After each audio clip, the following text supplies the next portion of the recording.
Hi everyone, welcome to Her Zindagi. आज हमारे साथ जो शख्सियत हैं उन्होंने बॉलीवुड में कई स्टार को उनके सपनों से मिलवाया है। उनका करियर एक अनोखा सफर रहा है। उन्होंने कई कहानियों को चेहरे दिए हैं, फ्रॉम यंग बडिंग स्टार्स को सुपरस्टार्स बनाया है। सो विदाउट मच अडू, चलिए बात करते हैं और जानते हैं कैसे एक कास्टिंग डायरेक्टर ने बदला बॉलीवुड की दुनिया को। Hello Mukesh sir, welcome to Her Zindagi. Hello, नमस्कार। बड़ा अच्छा लग रहा है आपसे बात करते हुए। So nice of you. Thank you so much sir. Sir, सबसे पहले तो मैं ये जानना चाहूँगी कि बॉलीवुड में एज अ कास्टिंग डायरेक्टर आपने काफ़ी सफलता पाई है, लेकिन आपकी कहानी कहाँ से शुरू हुई? मेरी कहानी दिल्ली से शुरू हुई। तो मेरी दिल्ली की पैदाइश है और उससे पहले मेरे फोक्स फ्रॉम पंजाब। तो I am actually from Delhi and Punjab mix. तो उसके बाद मैंने स्कूल कॉलेज सब दिल्ली से ही किया। उसके बाद श्रीराम से एक्टिंग डिप्लोमा भी किया। उसके बाद मैंने एनएसडी में एक कंपनी है, थिएटर एंड एजुकेशन कंपनी, संस्कार रंग टोली। और वो एनएसडी का एक विंग है जहाँ पे मैं 9 साल तक बच्चों के साथ थिएटर वर्कशॉप करता था और वर्कशॉप करता था, जो एनएसडी का विंग है। तो वहां पे मैं जब टीचिंग डिपार्टमेंट में था तो बहुत सारे फिल्म मेकर दिल्ली, बॉम्बे से दिल्ली में आते हैं। दे वर ऑलवेज लुकिंग कि अगर किसी बच्चे को कास्टिंग करना है तो बच्चे कहाँ से मिलेंगे। तो somebody recommended that he works for children, he might can recommend अच्छे अच्छे बच्चे। तो वहां से मैंने शुरू किया। उसके बाद मैं असिस्टेंट डायरेक्टर बना फिल्मों के बाद, तो मुझे बहुत इतना I wanted to always be in the film. तो मैं बहुत फिल्मों के अंदर असिस्टेंट डायरेक्टर बना। जब मैं असिस्टेंट डायरेक्टर था तो बहुत सारे डायरेक्टर मुझे बोलते थे कि तू थिएटर से है, तो I want to recommend some actor. तो मैंने ये बहुत कैजुअली काम शुरू किया था, हम्म। क्योंकि और ये जॉब को बहुत से लोग नहीं समझ रहे थे। ये बहुत नया जॉब था, किसी को समझ में नहीं आ रहा था। तो मुझे लगा अगर I can be a good help कि डायरेक्टर और एक्टर के बीच में, if I can be a bridge bring more talent to the industry, that's how I started. And जब मैंने इसको एक कैजुअली अप्रोच करना स्टार्ट किया था, जब मुझे भी नहीं मालूम था कि ये जॉब इतना बड़ा प्रोफेशन बन जाएगा, तो धीरे धीरे लोगों को समझ में आने लगा। लोगों ने इतना सारा प्यार दिया नए टैलेंट को। I think after after gangs of Wasseypur के बाद गेम इज फुल्ली चेंज। तो आई या थिंक वहां के बाद जब लोगों को रियलाइज हुआ कि बहुत सारे एक्टर्स फिल्म के अंदर आए, चाहे हुमा हो, रिचा हो, विनीत, राजकुमार, नवाज, मनोज, तो बहुत सारे उस फिल्म के अंदर लगभग 384 पीपल थे। तो वहां से सिलसिला शुरू हुआ। और फिर लव आजकल पहले वाले से लेकर उससे पहले चिंटू जी, फिर अमल, वहां से लेके जवान तक का सिलसिला आपको मालूम है। लगभग 350 फिल्में हो चुकी हैं और बहुत प्यार मिलता है और बहुत अच्छा लगता है। जी। एंड 100 से ज्यादा वेब सीरीज भी हो चुकी हैं आपके नाम पे। कि उसके अभी तो ज्यादा हो गए, 125 के ऊपर भी हो चुके हैं। Very good. जिसके अंदर all the okay. Top series, चाहे आप महारानी की बात करें, फर्जी की, फैमिली मैन, दिल्ली क्राइम, टब्बर, जो भी आप बोलेंगे बड़ा सीरीज, स्कैम 1, स्कैम 2, तो सब स्कूप सब उसके अंदर है। सर, मैं अगर इसी के अराउंड आपसे पूछना चाहूँ कि हम लोगों ने ना देखा है कि women portrayal in Indian cinema जो कि बहुत चेंज हुआ है। जहाँ 60 और 80 के दशक की बात करें तो वहां पे औरत को अबला नारी की तरह दिखाया जाता था। वहीं 90s में और अर्ली 2000 में women were just a supporting lead to the main actor. But now in 2000, in a current era, we see actresses are also known as actors. How do you see the transition? I think ये हमेशा से था। वो जब होता है ना कि हम जब जब हम किसी मेल को फिल्म में बार बार इतना देखते हैं तो हमेशा फीमेल सेंट्रिक रोल बहुत कम होता है। तो हम लगने लगता है कि ये हीरो की फिल्म है, हीरोइन की फिल्म नहीं है। आई थिंक वो वक्त बहुत बदला है और ओटीटी उसका बहुत बड़ा हाथ है। आप देखो, चाहे दिल्ली क्राइम में देखो शेफाली, या यू सी फैमिली मैन में सी प्रिया money, and then Samantha, then you see Delhi महारानी में हुमा कुरैशी, आखिरी सच में तमन्ना भाटिया। आई थिंक ये सब लोगों ने जितना जितना काम किया है उसकी वजह से लोगों को बहुत समझ में आ गया कि अब ये सिर्फ एक्टर की दुनिया है। ये हम्म। किसी एक व्यक्ति की वजह से नहीं होता। हम सब एक्टर्स हैं, हम सबकी एक दुनिया है। जो भी सही होगा उसकी अपॉर्चुनिटी मिलेगी। आई थिंक थोड़ा वक्त तो बदला ही है और ये बहुत अच्छा हुआ है हम सबके लिए, इस फिल्म इंडस्ट्री के लिए, कि हम सबको एक एक्टर की तरह बात करते हैं। हम किसी को नहीं बोलते कि फीमेल एक्टर है या मेल एक्टर है, इसमें इसका बड़ा रोल छोटा है, इसका अभी हम सब इक्वली।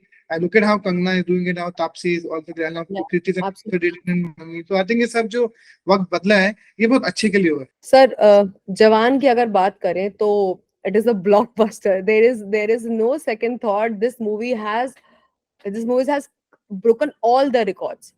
एंड कास्टिंग की अगर बात करें तो SRK हैं इसके अंदर, एंड द गर्ल गैंग जिनके बारे में बहुत बातचीत हुई है। तो पहली बात तो इस मूवी में ओवरऑल एक्सपीरियंस कैसा रहा आपका? जवान का कास्टिंग प्रोसेस बहुत ही इंटरेस्टिंग था, बिकॉज एटली के साथ भी मेरा पहला एक्सपीरियंस था फिल्म करने का। Because of course I work with Shahrukh sir in so many film. and we have interacted many times. And Atlee की दुनिया के लिए बहुत नया था कि to work with a casting director, because उनकी साउथ साइड में शायद कास्टिंग डायरेक्टर उतना पॉपुलर नहीं होता जितना कि बॉलीवुड में है। तो मुझे बहुत थोड़ा वक्त तो लगा था एक दूसरे को समझने में कि हमारा प्रोसेस क्या है, वो ब्रीफ देते थे उसके ऊपर। तो प्रोसेस जो था वो बहुत ही चैलेंजिंग और बहुत इंटरेस्टिंग था कि how do we make this full bigger commercial film look pan India film. इसमें पॉपुलर फेसेस भी हों, न्यू फेसेस भी हों, कुछ साउथ के भी हों, कुछ नॉर्थ के भी हों। तो ऐसा लगना चाहिए कि वो सब ऐसा करेक्टली फिट हो। तो प्रोसेस लगभग 1-1.5 साल तक चला था, क्योंकि उसके अंदर अगर नोन फेसेस भी लाने हैं तो सान्या को ही लाने क्यों सोचा गया, या प्रिया मनी को ही क्यों सोचा गया, या गिरिजा को सोचा गया। नए लॉन्च करने के लिए हमने संगीता, लहर और आलिया कुरैशी के बारे में सोचा था। सुनील गुरवरी क्यों, या योगी बाबा क्यों, या बहुत सारे इतने अलग, रिद्धि डोगरे क्यों। तो वो इसलिए था, वो डिसीजन था कि वो बहुत पैन इंडिया फिल्म का फील आए।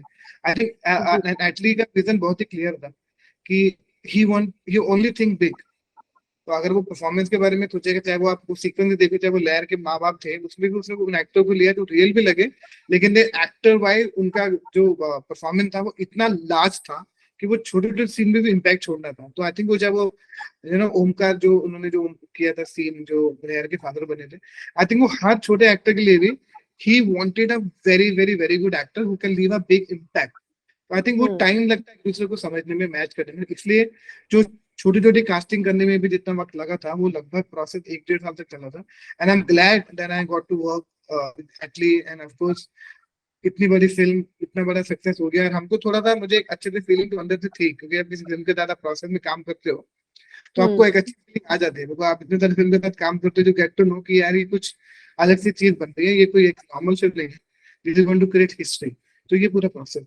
सर, आपके नाम के साथ बहुत बड़े-बड़े नाम जुड़े हैं कास्टिंग में। But as a casting director, what is the biggest challenge you face?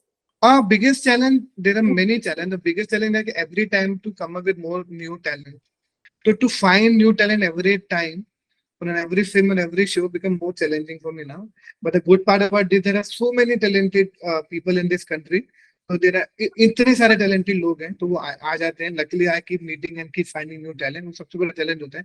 Most difficult part होता है जब I say no to other people कि not right for this part. Because जब वो सबसे difficult होता है, especially with children. चाहे मैं बजरंगी भाईजान की मुन्नी कास्ट करूं, या कहानी के कोई बच्चे कास्ट करूं, या जाने जान के बच्चे को कास्ट करूं, बाकी लोगों को नाव करना होता है। वो कुछ एक्टर समझ जाते हैं, कुछ एक्टर नहीं समझते हैं। जिन लोगों को लगता है कि हम भी इक्वली टैलेंटेड है, it's not about talent, it's about right fit और राइट ब्रीफ। क्योंकि जो उस कैरेक्टर की जो नजदीक होता है हम उसको कास्ट करते हैं। तो ये बात बहुत मुश्किल होता है कई एक्टर को समझाना, स्पेशली बच्चों को समझाना, क्योंकि उनका हार्ट ब्रेक होता है। तो बहुत डिफिकल्ट होता है उन चीजों को डील करना। सर, ये तो बात रही आपके कास्टिंग डायरेक्टर करियर की। हमने रिसेंटली मुकेश जी को बहुत ज्यादा कई फिल्मों में कैमियो रोल्स में देखा है। तो सर, पर्दे के पीछे और पर्दे के आगे का डिफरेंस कितना है और कैसा लगता मेरे है, मुझे बड़ा अच्छा और लगता है, क्या क्योंकि मैं, एक्सप्लोर करते हैं? मुझे लगता है फन के लिए मैं जो करता हूँ, जो मुझे खुशी मिलती है, मैं उस मोमेंट के लिए करता हूँ। क्योंकि मेरा कुछ सपना नहीं है, जब मेरा कोई गोल नहीं है टू गेट इनटू एक्टिंग, तो वो मेरा एक फन एलिमेंट होता है, जो मुझे लगता है कि एक अच्छा ब्रेक होगा, मैं कर लेता हूँ। और जब शाहरुख खान सामने हो तो हाउ कैन आई से नो। सर, अच्छा, फन की बात रही तो एक छोटा सा एक फन सेगमेंट है हमारे पास आपके लिए। It's a rapid fire. So ji. I would request you if you can just do a Donald Duck mimicry. How do you know that I do Donald Duck mimicry? Sir, it's a research. अरे वाह, you making me do this like this, it's like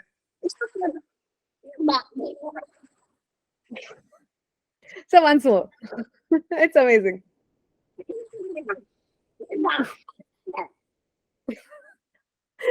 ये तो मतलब काफी amazing hidden talent है।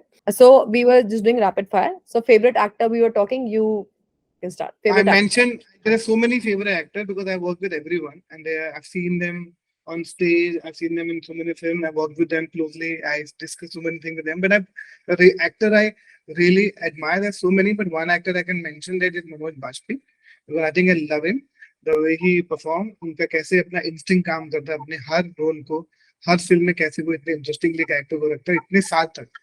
चाहे वो सत्य हो, चाहे शूल हो, चाहे गली गुलियान हो, चाहे फैमिली मैन हो, वो किस तरह से अपने आप को ऐसे परफॉर्मेंस करते हैं। And of course there is Manoj भाई, and then I really love Ranbir Kapoor, I really love Nawazuddin Siddiqui, I love Rajkumar Rao, I love Sushant, तो ये सबको मुझे बहुत बहुत बहुत बहुत ज्यादा पसंद है। Sir, favorite actor female?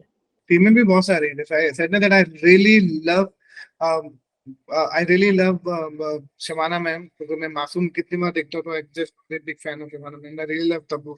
I really love Alia. I love Kriti. The way they are grooming and the way they're performing. I think that Tabu ma'am is outstanding. तो मैं उनके इतने closely काम करते हुए देखा. They're great actors. Yeah. तो एक मेरे लिए बोलना बहुत मुश्किल हो जाता है कि I've seen them so closely film to film. One line for SRK. SRK is the true love for everyone, for all age groups.